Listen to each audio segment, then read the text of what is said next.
What I am going to deal with this afternoon are the results in completely surprising areas of our rejection of the 1888 message. Usually we think righteousness by faith when we hear 1888. We're not even going to talk about righteousness by faith this afternoon. We're going to talk about the results of rejecting that message, what it has cost us in the Seventh-day Adventist Church, and what we probably have to do to correct the losses. All right? So that will be our focus for this afternoon. The results, what might have been, is the title for it. I'm going to begin by reading two parts of two letters or manuscripts that Ellen White wrote shortly after 1888, just to give you the flavor of how she felt about what had transpired at that conference. Here's the way she said it. The Lord was working, and I must be faithful to speak the words given me, although I was passing through the most grievous trial of my life. For from this hour, that confidence which I had hitherto had that God was leading and controlling the minds and hearts of my brethren was not as heretofore. I had felt that when a call came to me, "We want you at our meeting, Sister White, your influence is needed," I should not consult my choice or my feelings, but would arise by faith and try to act my part and leave the Lord to do the work that was essential to be done. Now a greater burden falls upon me. From this time I must look alone to God, for I dare not rely upon the wisdom of my brethren. I see they do not always take God for their counselor, but look in a large degree to the men they have set before them in the place of God. That's a pretty strong statement for Ellen White to make. As you know, she generally followed whatever counsel the brethren gave her as to what should be done, and now she says, I can't do that anymore. I tried at the meeting in Battle Creek, this is a year later, to make my position plain, but not a word or response came from the men who should have stood with me. I stated that I stood nearly alone at Minneapolis. Not one ventured to say, I am with you, Sister White, I will stand by you. And that may be the single greatest result of what happened in 1888. Ellen White's credibility was severely damaged because she stood with Jones and Wagoner, and the brethren felt that that was not proper. Ellen White is getting old. She may be senile. We don't know if we can trust Ellen White anymore. And that is probably the most significant aspect of what happened. She relates this. I was invited to speak the next Sabbath in the tabernacle. That is the tabernacle of Battle Creek, which was the denominational headquarters. But afterwards, because the impressions were so strong that I had changed, I think the brother felt a little sorry he had asked me. 2 elders visited me on Sabbath morning, and I was asked by one what I was going to speak upon. I said, Brethren, you leave that matter with the Lord and Sister White, for neither the Lord nor Sister White will need to be dictated to by the brethren as to what subject she will bring before them. Interesting little conversation there. As you know, the elders were there to make sure that Ellen White would not be bringing a subject they didn't like, and they wanted to know what she was going to talk about, and that was her response. So, that is one little aspect of what happened during this time. If you want the reference for that, I can give it to you rather easily if you want to look it up yourself. It is manuscript. It is in the 1888 materials, pages 352 to 381. The Ellen White 1888 materials, 352 to 381. And then another one other reaction that Ellen White had on this subject. She said, the leaders of the people today, and now she is talking about Seventh-day Adventist leaders, pursue the same course of action that the Jews pursued. Now think about that for a minute. What course of action did the Jews pursue when Christ was there trying to help them find their way? They turned against Christ in every way. They tried to undermine his teachings. They tried to remove him physically from his ministry. And now she says, the leaders of the people today pursue the same course of action that the Jews pursued.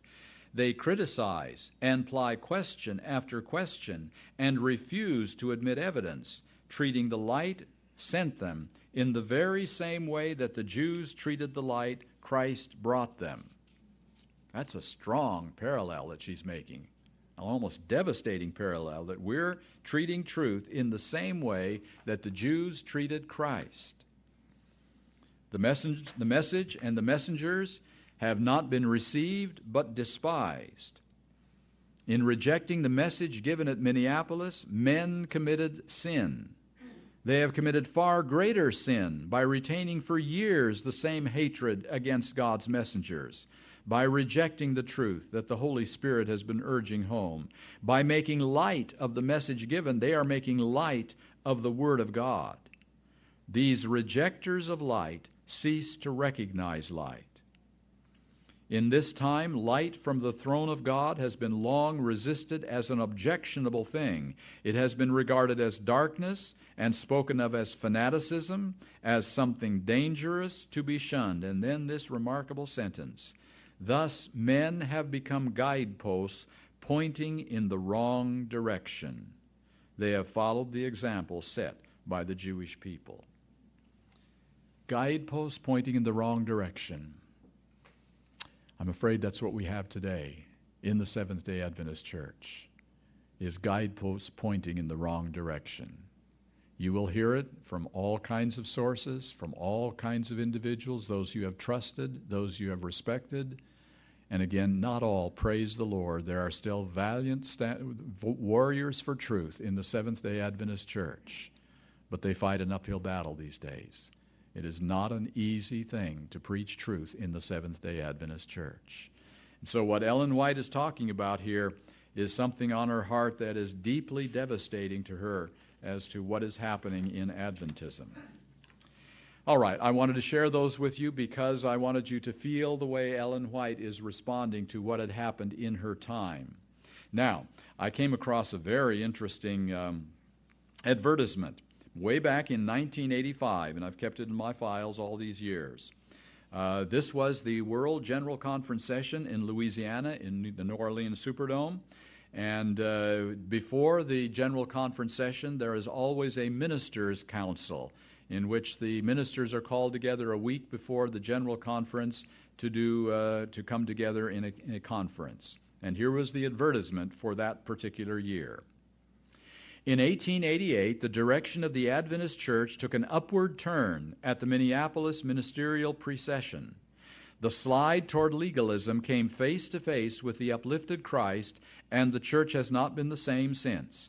The 1985 World Ministers' Council follows in the tradition of 1888. That is an interesting advertisement. I don't know that I want to follow in the tradition of 1888, my friends, in terms of what the church did. And yet we're being told that that was an upward turn, what happened in 1888. Well, you have to decide, like I said this morning, you have to decide whether the prophet's analysis of 1888 is right or whether our leader's analysis of 1888 is correct, because they are diametrically opposed.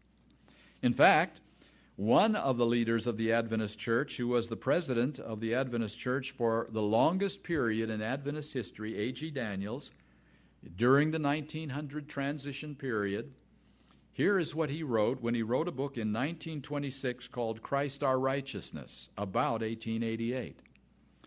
He said, "It is difficult to conceive how there could be any misunderstanding or uncertainty regarding the heavenly endorsement of this message. It clearly stated that the Lord sent the message, and that he led the minds of the men who were so deeply engrossed by it and who proclaimed it with such earnestness. It should be borne in mind that the course taken by the messengers in subsequent years," you know they both fell away, "has nothing to do with the positive statement oft repeated that they were led by the Lord to declare this fundamental truth of the gospel to his people at that particular time." In other words, the end result of the messengers has nothing to do with the truth of their message. This is what he's saying. And then he said, "This message is of greater significance to the church at the present time," that's 1926, "than it could have been in 1888. The nearer we approach the great day of God, the more imperative will be the need of the soul-cleansing work which that message was sent to do. Surely we have every reason for a new, more wholehearted study and proclamation of that message. It must be expected that the message of righteousness by faith, which came so definitely to the church in 1888, will be accorded a dominant place in the closing period of the great movement with which we are connected. So, on the basis of the authority of a general conference president, I will say to you, let's get busy and study those messages. Let's see what those messages have to say about getting ready for translation. If we have any hope of being the generation that will be translated, we need to be serious about knowing how to do it. And those were the messages that told this Seventh-day Adventist church how to get ready for translation. Why have we lingered so long? Probably because we have ignored, buried, and despised those messages. We have even written books saying that we should not study those messages because they will lead us into apostasy. You can buy that book on our ABC bookshelves. Another one has just come out, and I haven't even read that one, and I'm sure it'll say virtually the same thing. Don't study the message. It is fanaticism. It is dangerous. Men have become guideposts pointing in the wrong direction. The only message which can prepare us for the latter rain of the seal of God, we are being warned not to study. Brothers and sisters, study the message for yourself. Don't just listen to your pastor tell it to you. Study it for yourself. Know what it says. All right. Now we get into the two, and I'm only going to deal with two specific areas that have been results of the rejection of the 1888 message, which we probably haven't even noticed because we've grown up in those results all our lives, and we've never known anything different. So I'm going to start with a little story. On April 14, 1902, a young man with $500 in cash opened a dry goods store in Kemmerer, Wyoming. Kemmerer was a mining town of only 1,000 people on the old Lewis and Clark Trail, the covered wagon trail. To save money, the young man and his wife lived in the attic over the little store. They used clothing crates for furniture. There were various sizes for tables and chairs. The young wife would wrap the baby in a blanket and lay him under the counter while she helped Jim tend the store. It was a frugal and solid way to start a business. As the decades unrolled, Jim's enterprise expanded to over 1,000 stores from coast to coast. Anyone want to hazard a guess as to who Jim really is? No guesses? No, not you. No one want to hazard a guess? No, not Sears and Roebuck, but pretty close to that. Jim is J.C. Penney. That's right. That's how J.C. Penney began his work in 1902 in a mining town of 1,000 people. Now, the interesting thing about J.C. Penney was he was a religious man as well, and he gave large contributions to the Lord during his lifetime. Now, here's the rest of the story. When the Great Depression hit our country, it came at a time of real financial vulnerability for J.C. Penney. His stores continued to do well during that period, but he had been making outside investments in other interests during this period, and they were not doing so well. In fact, he was in serious trouble to finance these interests. He had borrowed extensively to start these other interests that he was involved in. And in addition, as I said, he was a major philanthropist, gave large amounts of money to hospitals and other individuals. And all of a sudden, in the Depression, the bank said, we need our money back now, not 5 years from now when you were intending to pay it back. And Penney had a cash flow problem. He was finding it difficult to pay back his loans, and it was taking a toll on his health as well. He was not immune to this stress, this unending worry about how he was going to pay his loans back to the bank. Here's the way he said it. I was so harassed with worries that I couldn't sleep and developed an extremely painful ailment. That ailment was shingles. If any of you have had any experience with that, that's not a fun thing to deal with. It is a painful skin rash that often accompanies an emotionally exhausted person. Well, his doctor tried everything that he could, all kinds of remedies. He finally recommended a health resort in south central Michigan. And so Penny took his advice, and his train chugged out of Chicago, and 3 hours later, Battle Creek, next stop. Where did his doctor advise him to go for health and to cure? Was to our Battle Creek Sanitarium run by Dr. Kellogg. And so that's where he was headed, and here is his description as to what happened when he was admitted to the sanitarium. I got weaker, he said, day by day. I was broken nervously and physically, filled with despair, unable to see even a ray of hope. I had nothing to live for. I felt that I hadn't a friend left in the world, that even my family had turned against me. Remember now, this is this prosperous man who was in deep financial trouble during the Depression. And then is when his doctor told him to go off to Battle Creek, to give it a try there. So he said, getting out of bed, I wrote farewell letters to my wife and to my son, saying that I did not expect to live to see the dawn. That was his first night at Battle Creek. When I awoke in the morning, I was surprised to find that I was still alive. Going downstairs, I heard singing in a little chapel where devotional exercises were held each morning. I can still remember the hymn they were singing, God Will Take Care of You. Going into the chapel, I listened with a weary heart to the singing, the reading of the scripture lesson, and the prayer. Suddenly, something happened. I can't explain it. I can only call it a miracle. I felt as if I had been instantly lifted out of the darkness of a dungeon into warm, brilliant sunlight. I felt as if I had been transported from hell to paradise. I felt the power of God as I had never felt it before. I knew that God, with His love, was there to help me. From that day to this, my life has been free from worry. I am now 71 years old, and the most dramatic and glorious 20 minutes of my life were those I spent in that chapel that morning. God will take care of you. That was before he had any treatments. He hadn't even gone into the doctor's office to see what he should do to take care of his shingles problem. His problem was a mental problem. It was a depression problem. It was a worry and anxiety problem. And what he needed was the presence of the Holy Spirit. And how did he get that? In this special place where people had faith in God and were singing a song that touched his heart. And he said, a miracle happened in my mind.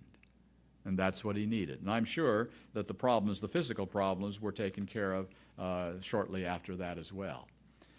So, medical missionary work, my friends. Medical missionary work. Ellen White called it the right arm of the message.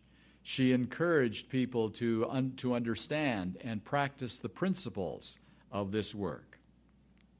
I'm going to share a little follow-up to what happened in Battle Creek. The sanitarium, Battle Creek Sanitarium, became world-renowned.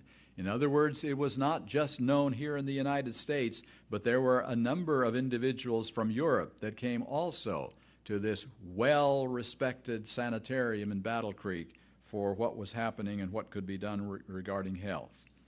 Tragedy of tragedies, it was from his own brethren in the church that Kellogg found the greatest resistance. Real acceptance by the world out there, resistance from the church. It pained Kellogg that the conference brethren demanded chicken and meat when they visited the sanitarium, while his patients from the world accepted vegetarian fare with eagerness. Can you imagine his thinking along these lines? His grief over this reality caused his trust and respect for them to wane. And then, of course, the brethren thought that Kellogg was an extremist because he was not doing it like they wanted him to do it. So you can see the breach that was beginning to develop between the leading brethren, the leaders of the church, the evangelists, the ministers, and the health workers. Here is the way Ellen White describes this. It will be seen sometime that our brethren and sisters have not been inspired by the Spirit of Christ in their manner of dealing with Dr. Kellogg. Your attitude toward him will not bear the approval of God. You can pursue a course that will so weaken his confidence in his brethren that they cannot help him when and where he needs to be helped. And a time would come when Dr. Kellogg was in real need of help regarding his theology, his understanding of who God was, his understanding of how righteousness was operating. That was in the period of the early 1900s. And he desperately needed some help from those that he trusted, and now he didn't trust them, and they didn't trust him. That's what Ellen White is referring here to. If the doctor fails in doing his duty and being an overcomer at last, and he did, he failed, and he was not an overcomer at last, those brethren who have failed in their want of wisdom and discernment to help the man when and where he needed their help will be in a large measure responsible. She said the same thing about their treatment of Jones and Waggoner, by the way, that there would be that responsibility. And she said, our ministers are very slow to become health reformers. This has caused Dr. Kellogg to lose confidence in them. Reference for that, it's a little bit hard to find. Manuscript 175, 1888, found in the Battle Creek Letters, pages 12 to 14. So what happened? Medical work and ministerial work went in opposite directions. Was that Ellen White's vision? The vision of Ellen White was that they cooperate hand in hand. You know what her vision was for medical missionary work?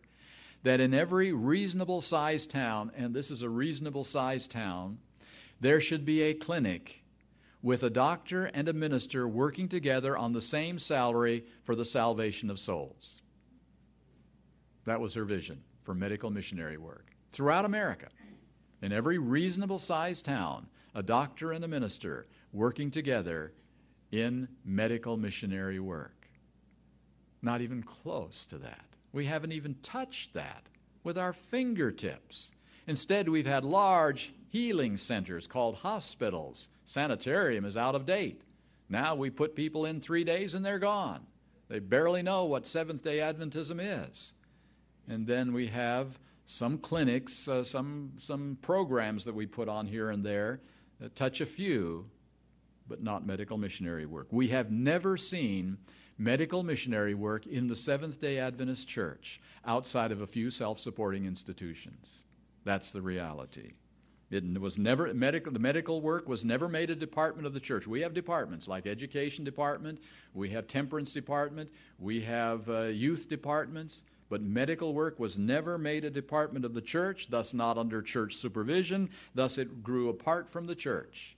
And medical work has gone that way, ministerial work has gone that way, and we have never seen true evangelism done through medical missionary work in the Seventh-day Adventist Church, except, as I say, for a few self-supporting institutions. And it's tough for those institutions. They get no funding, they get no help, and they struggle. I want to share one other thing. Percy McGann was one of those who was involved in educational reform at Madison Institute, and he later became the president of Loma Linda it wasn't called Loma Linda University then, it was called the College of Medical Evangelists, but that's what he was president of. And in 1927, Percy McGann wrote this letter to a friend of his. I was very much pained to see in a recent number of the Review a back page advertising for doctors to go into the work, meaning doctors to go into various types of Adventist work, not going into their own practice, but going into Adventist work of various kinds. Very few, he said. It does seem too bad that after all that providence, toil, and treasure have done to build up this school, such a small percentage of its output seems to be available for the one thing above all others for which it has been founded. Personally, I feel that the situation is heartbreaking. I have given 11 of the best years of my life to endeavoring to put this school on a solid foundation, but I am now seriously raising the question in my own mind as to whether I cannot do more if I went out into some humble place in the work than I can do by staying here when we see so little fruit of our labors. That had to be discouraging for a health reformer and an education reformer. A decade later, he was still president of College of Medical Evangelists, and he wrote another letter. I do not know what lies ahead of the school. I am praying. Sometimes I think almost night and day, and spending much time on my knees in earnest supplication. It may be that this school will have to go down, and upon its ashes God will uprear one of a sort more in harmony with His will. As I see things here, they are in a great, great peril. Pride, professionalism, and a haughty spirit have laid firm hold on some. On the other hand, a large number of the alumni are sound, and all I can do is to contend for the faith which was once delivered unto the saints. God's standards for His institutions must be maintained. Can you feel a bit of pain right there in that letter? You know, that statement, it may be that this school will have to go down, and upon its ashes God will uprear one of a sort more in harmony with His will. This is the president of that institution. This is the one who wanted that institution to succeed more than any other individual. He left Madison specifically to build up that institution in Southern California. Well, and again, what I'm simply saying is one of the results of the rejection of the 1888 message was the split between the medical and the ministerial work in the Seventh-day Adventist Church. And we have grown up in a church which has no knowledge of how to do medical missionary work. And we haven't really known any other way because we've grown up all the way in that system. So what can we do about that? Support, help, encourage these self-supporting institutions who are trying to do it God's way. They're having a great struggle. It's not easy. They're not perfect. You know, they have their mistakes and their struggles just like everyone, but they're trying. They're trying hard to do it God's way, and it'll get much support in many ways. All right. Now the area that I am more familiar with, because this is an area in which I have given a good share of my life to, and that is the work of education. Give you a little background of how this all transpired. As you probably know, after 1888, for about 3 years, Jones, Wagoner, and Ellen White traveled around the churches, particularly in the Michigan area and surrounding areas. I'm sure she got down into Indiana as well, holding revival meetings. And there was a real response to these among the people. The 1888 message of righteousness by faith was striking a responsive chord among the lay people of the Seventh-day Adventist Church during those 3 years. At about 1891, the leaders of the church decided that this was not good, that these three working together were causing more trouble than good. So their solution? Separate them. Send Ellen White off to Australia. There was good to be done out in Australia. Ellen White could be sent over there. Send Wagoner off to England. There was good to be done in England. Send Wagoner off there. Jones, he could make his own way as best he could in the United States. And so the brethren separated the messengers, and Ellen White was sent off to Australia.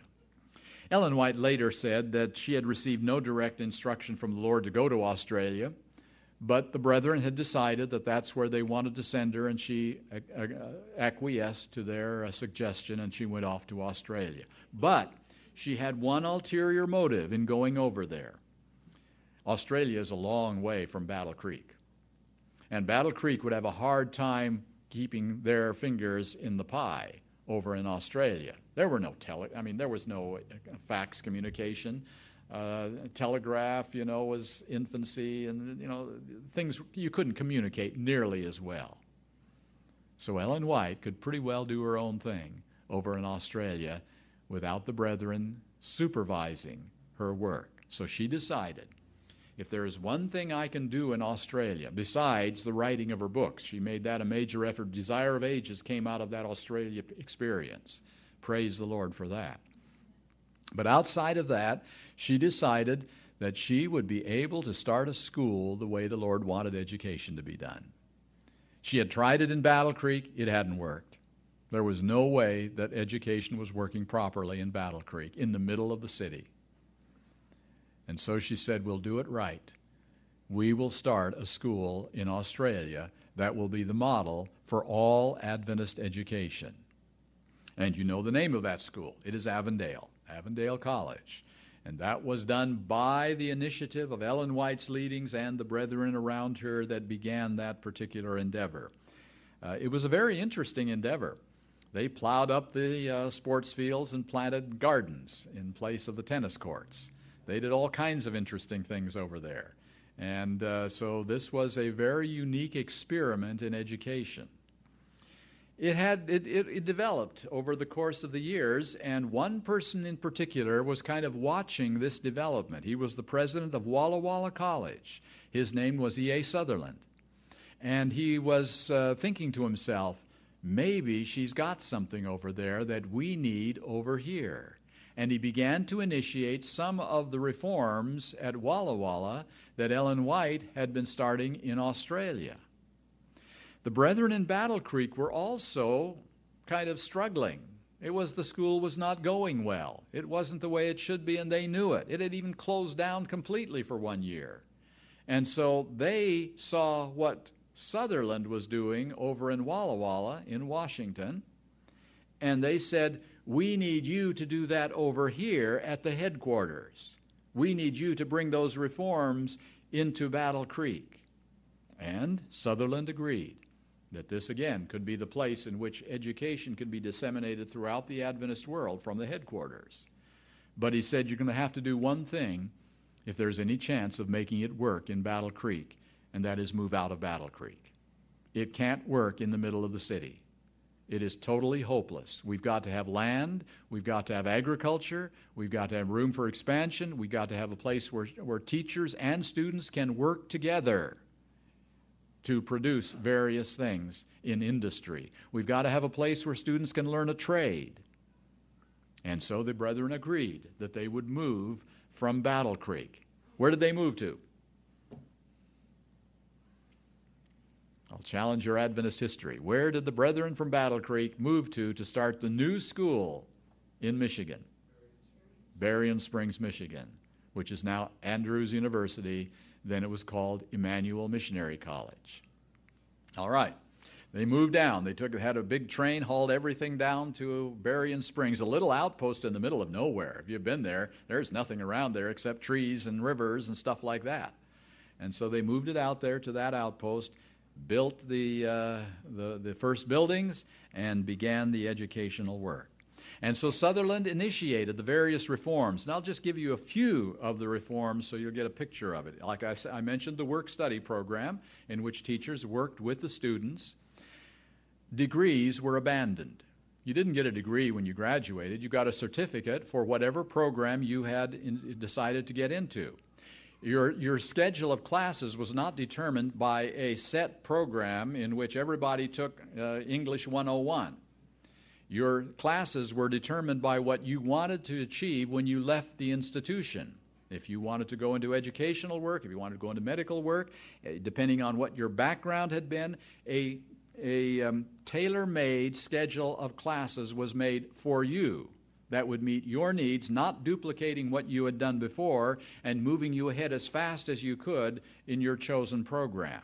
And as I say, at the end of that program, you received a certificate that you had completed the program, because the objective was not to grant a degree of completion, but to prepare you for service in various ways. And so this was part of the program as well. Grading was greatly de-emphasized. What was emphasized was progress and how well you were doing and how much you were learning and how much you needed to know. And you would go slow or fast depending on your progress. Those were a few of the reforms, and there were more. Quite a few health-related reforms as well. Well, E.A. Sutherland and he brought in McGann at this time, lasted for 2 whole years at Emmanuel Missionary College. And the constituents, the ones who were involved in supporting the school and sending their children there, became so unhappy with the program that they refused to send their children any longer if Sutherland would remain there. And Sutherland resigned. That was the future. Well, I shouldn't say the future. That was the present reality of Adventist educational reform at the center of Adventist work. The way the historian of Andrews University phrased it was this: in the 50 ensuing years, the college plodded on toward prestige and status with startling reforms shunned. Prestige, yeah, it's got it today. Status, you bet it has it today. You read about it in U.S. News and World Report. You read about it in Time magazine. It's got its status. But startling reforms shunned. And so he decided he would have to try something else. He was not ready to give up just yet. So he and McGann, talking to Ellen White, decided they would head down the river. And they headed down toward Tennessee. As they were moving down the river, they stopped at various places. And in one particular place, Ellen White said, "This is the place I saw in vision. This is where we are going to have our training institute." Sutherland and McGann took a look at it. It was hard, rocky ground. How could you support anything? There were a few old pig pens and broken down chicken coops on the place. And Sutherland, we're told, sat down on a rock and cried. The worst possible place he could envision for starting a school. But Sutherland had implicit and total faith in the prophetic inspiration and authority of God's messenger. And he says, if God says to build it here, we build it here.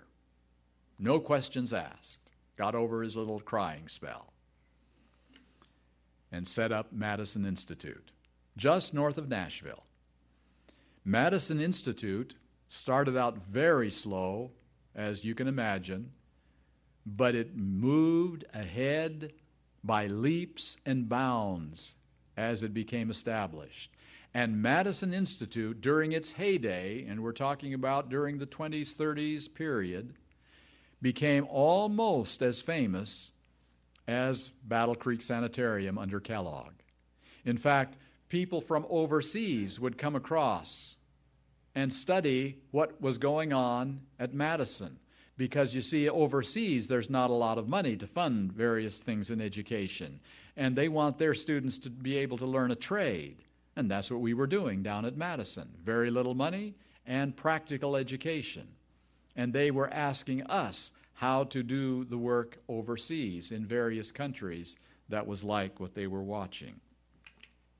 Madison Institute progressed very, very effectively.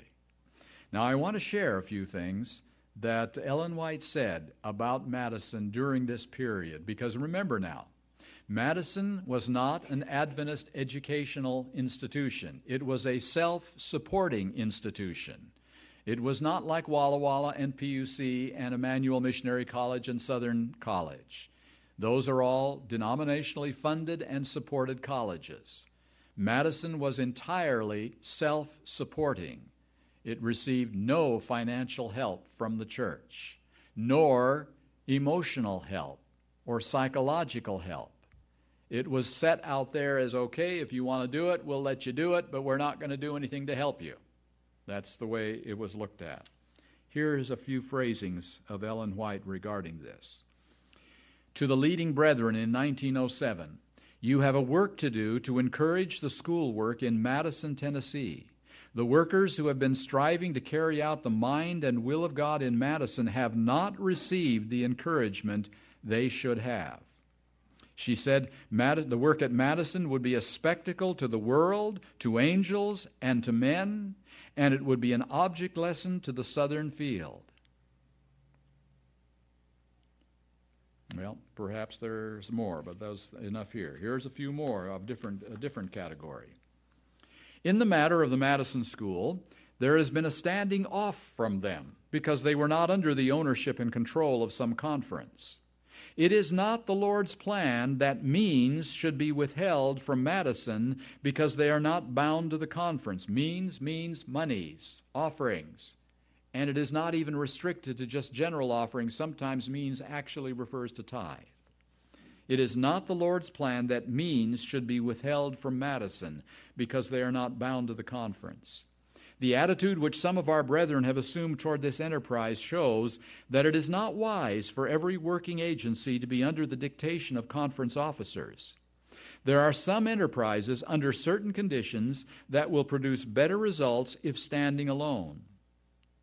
When my advice was asked in reference to the Madison School, I said, "Remain as you are. There is danger of binding every working agency under the dictation of the conference. The Lord did not design that this should be."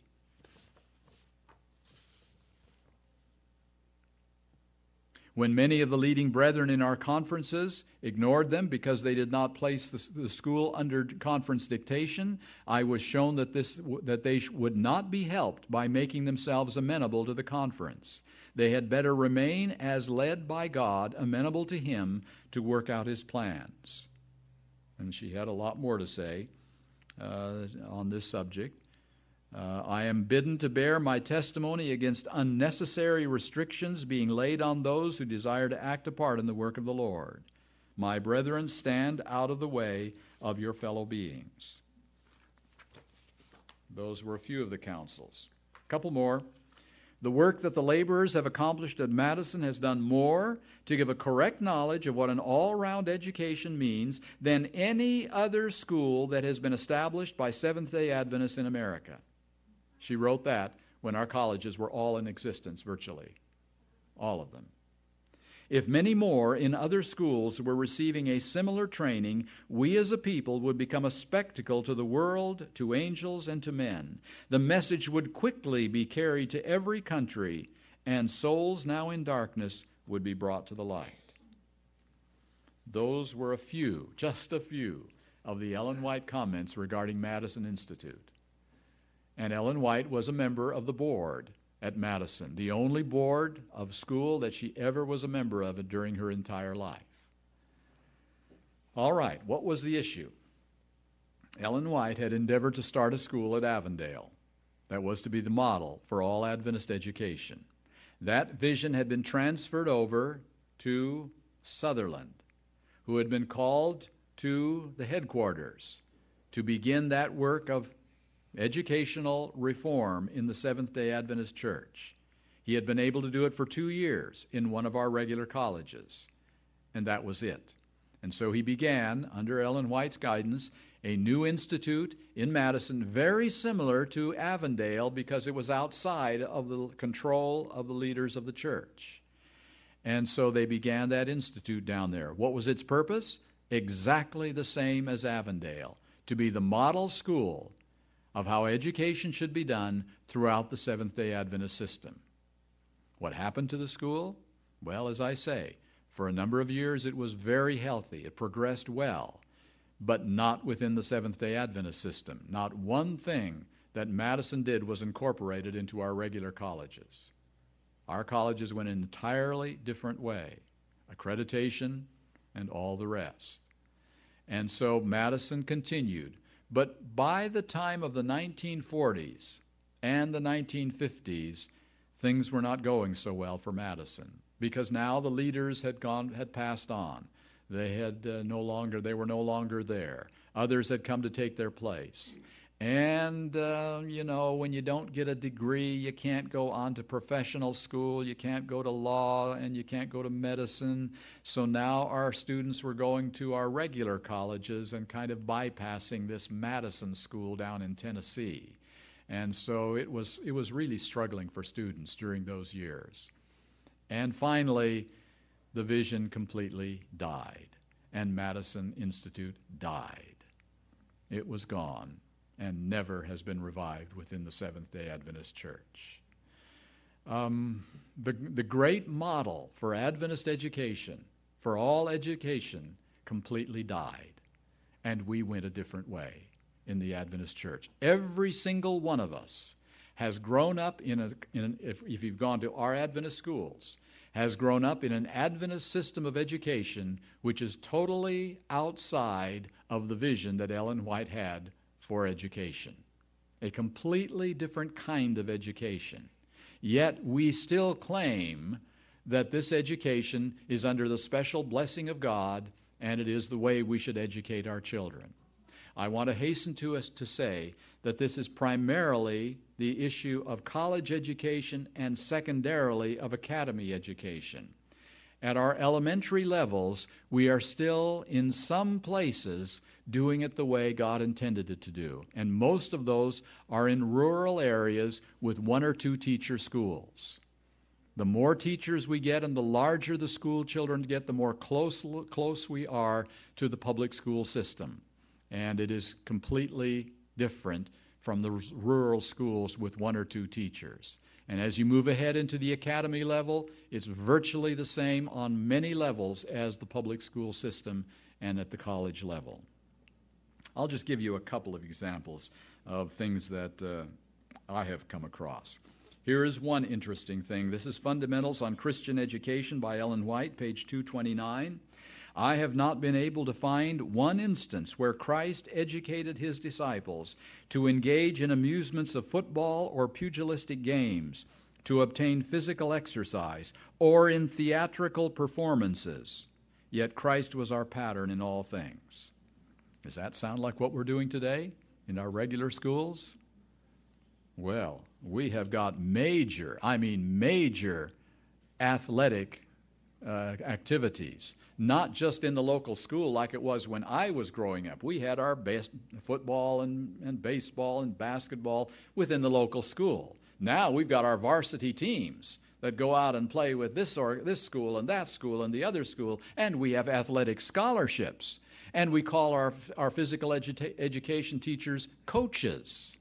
That is what they are hired for, to prepare a varsity team to go out and play another institution and win their conference championship.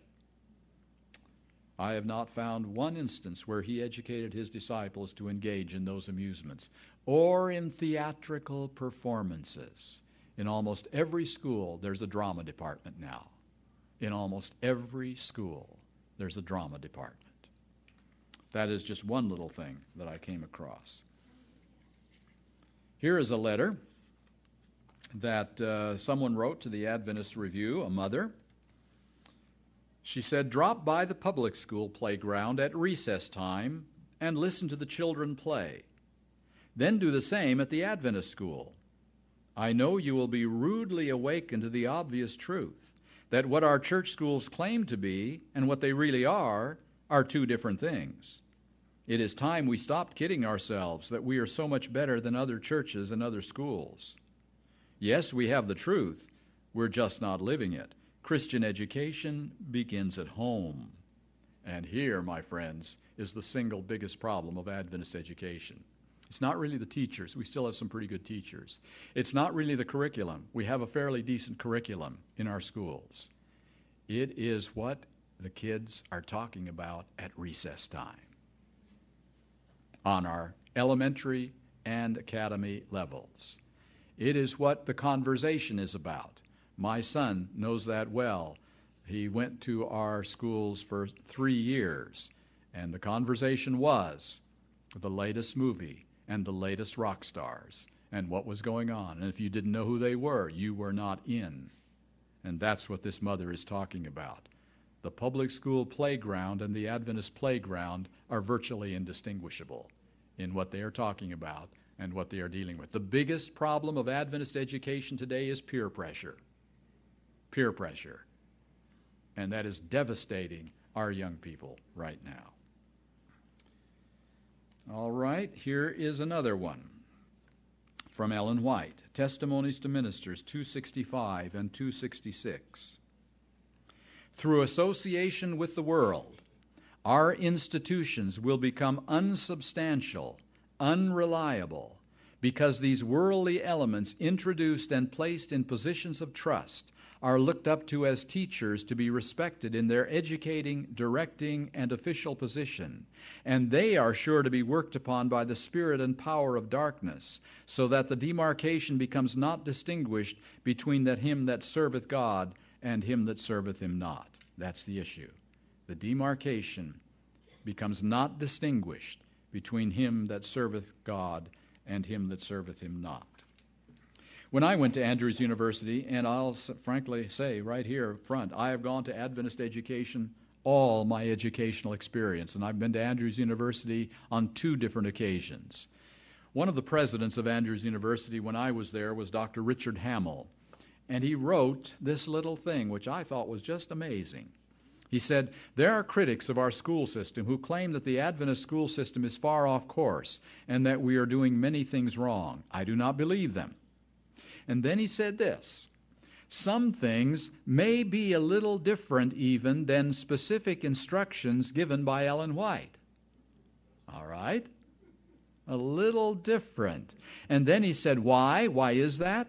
Today, we cannot get students to live in harmony with those specific instructions. It is an absolute impossibility to operate on that plan.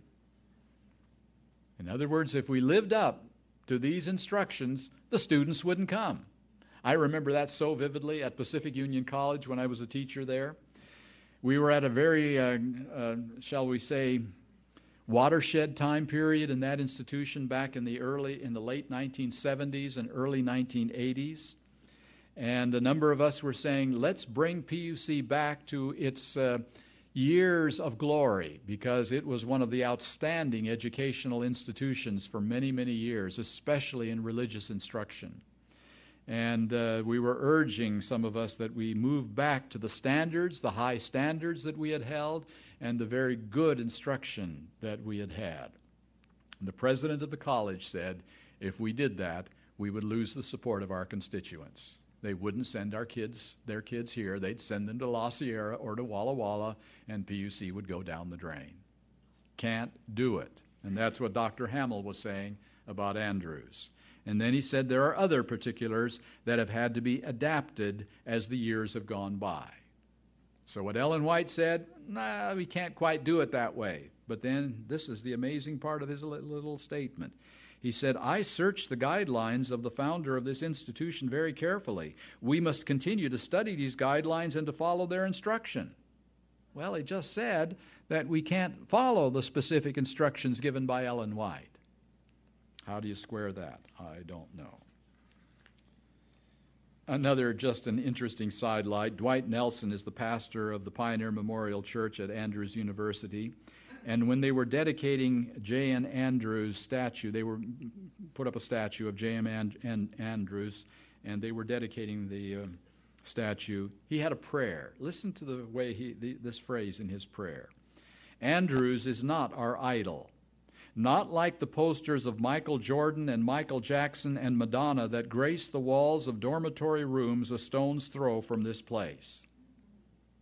In other words, those are the idols of our kids going to college. If that's the case, we need to do some changing of who the idols of our kids are. But that didn't seem to be his burden to change that. He just mentioned that in his prayer in passing. I thought that was an amazing little part of his prayer. Kenneth Wood was the editor of the Adventist Review for many years. Kenneth Wood had a very, shall we say, dangerous proclivity of stating things too honestly. And boy, he got hit hard for it. But he was an editor for many years of the Adventist Review. And I would consider those the glory years of the Adventist Review. He retired in the early 1980s. The Review has never been the same since. But listen to what he said in 1980. That happened to be the years that I was at Pacific Union College. We are alarmed by the fact that some of our colleges seem to be drifting away from the standards and objectives established for them by their founders. We are alarmed by the secular climate that prevails on some campuses. We are alarmed by the strange winds of doctrine that blow on some campuses. He's now talking about our colleges. We are alarmed by the lax moral standards that prevail on some campuses. It is interesting to note that Mrs. White did not say, "Send your children to Battle Creek, God will preserve them from error and save them in His kingdom." No, she urged parents to keep their children away from the school in Battle Creek where false teachings were being circulated. Clearly, parents have an obligation to know what is being taught even at Adventist schools and to send their children only to those schools that teach historic Adventism and will strengthen the faith of the young people who are sent there. That is a volcanic editorial in the Adventist world, let me tell you. And did he get heat for that editorial from our Adventist educational leaders? But that was a remarkable editorial and right to the point of the reality. One last little thing on this. This was an article written by F.C. Gilbert, who was a Jew who became a Seventh-day Adventist, and he wrote an article, "Why Did the Jews Reject the Messiah?" Listen to his take on why they rejected Jesus. It was also suggested that by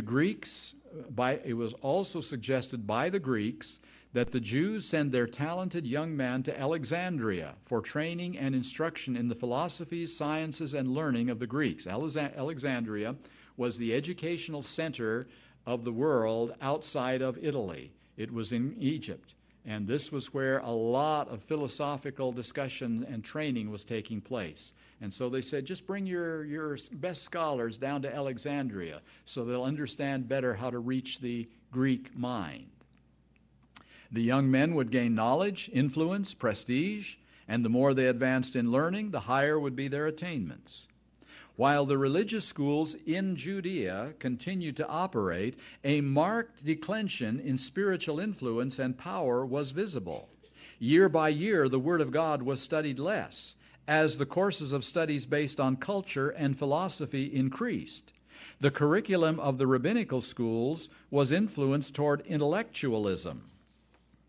Since John and Jesus were not attendants at rabbinical schools, the people would not recognize their authority as teachers. Remember the statement, how knoweth this man letters, having never learned? They didn't mean he was ignorant. They meant he hadn't gone to the rabbinical schools. None who refused to accept the teaching of the rabbis were given recognition. When the Savior came to those who were custodians of the oracles of God, they failed to recognize him as the fulfillment of the types and prophecies in Moses and the prophets. In other words, they weren't studying the prophecies anymore. The leaders of Israel had to a great extent yielded to the demands of Greek culture and learning, thereby hoping to gain prestige and influence. So his answer to the question, why did the Jews reject the Messiah? Is that they were sent to outside universities to learn how to better reach the minds of the intellectuals of their day. They brought that back to the schools in Judea and turned the schools into the prophets, the schools of the prophets, into schools that Jesus and John could not attend, even though his mother tried to get him to attend those schools. And Jesus, in that one instance, disobeyed his own mother's counsel. He said, I can't go. And because of that, Elder Gilbert said, that was the basic reason that the Jews rejected the Messiah, is because he was so out of harmony with what they had been trained to expect and what their educational system was. What was the second major result of rejecting the 1888 message? Rejecting the message of education for the Seventh-day Adventist Church. Sending Ellen White off. Then when it was attempted to be brought back into the center of Adventist work, sending Sutherland off. When that was established, ignoring them, going a different direction. And so, my friends, in Adventism, all of us, including myself, have grown up in an Adventist educational system which bears very little resemblance to what God told us to do to educate our children. And we wonder why 50% of our young people are walking away from the church. We wonder why we have to entertain them and have all sorts of drama and movies and all kinds of things to keep their interest alive. because they have lost the vision of what Adventism is all about. And that is not the fault of the schools alone. It is largely the fault of the homes from which those children come. And then they have no place to go. What is the remedy for this situation? Same as in medical missionary work. There are schools throughout the world that are attempting very hard to educate children the way God intended children to be educated. They are struggling too. They're self-supporting institutions just like Madison was. They don't get it all right, but they are trying hard to restore Adventist education to what God wanted it to be. They're scattered here and there around our country. I just went to one of those schools, how long ago? 2 months ago now, in Arkansas, where, believe it or not, we had young people, they have both an academy and a college there. We had young people from ages 14 through early 20s. And I do not bring my messages down to a 14-year-old level. The same messages you hear me give, I give to those young people. And they are sitting in their seats taking notes and listening. They are involved. They are wanting to learn. They are eager to understand God's will. And I don't have to bring my message down or turn cartwheels on the pulpit. I don't have to use PowerPoint. I don't use PowerPoint, as you know. And I don't have to use all the neat tricks of the trade. We simply study the Bible together. And this school is called Washita Hills Academy in southwestern Arkansas, an outstanding place to send children to be educated under the guidance of godly teachers according to the principles of the Spirit of prophecy. There are a few other institutions scattered here and there, and they are trying their very best. They have schools like this in Australia, in Europe. All around there are these schools, but you have to hunt for them. You don't find them by going to the Adventist directory of schools.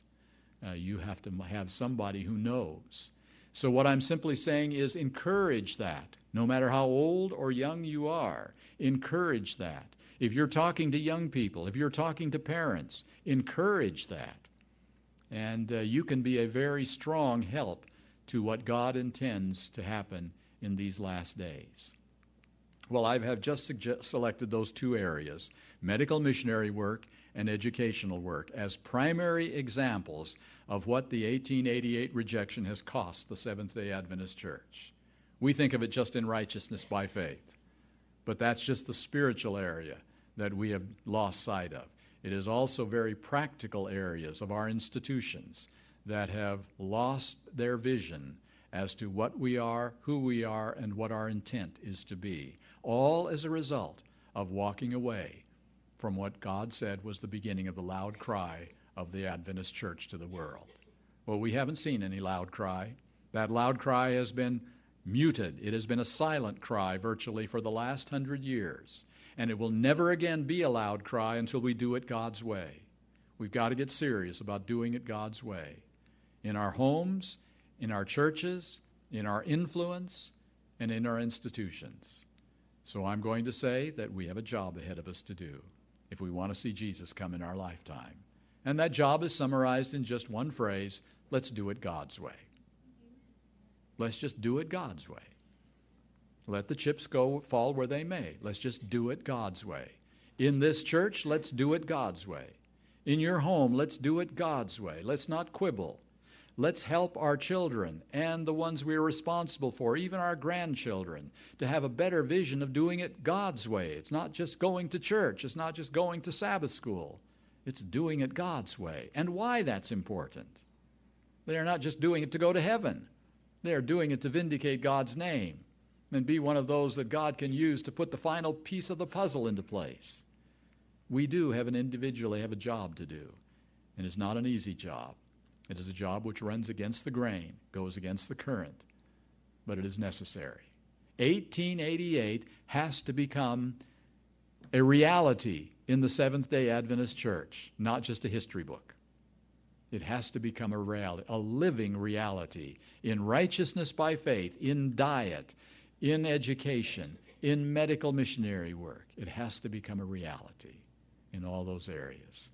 And then we will see a latter rain and a loud cry, and Jesus will come. I want to be a part of that. I don't want to be sitting around waiting till I die, wondering if my grandchildren will get it right.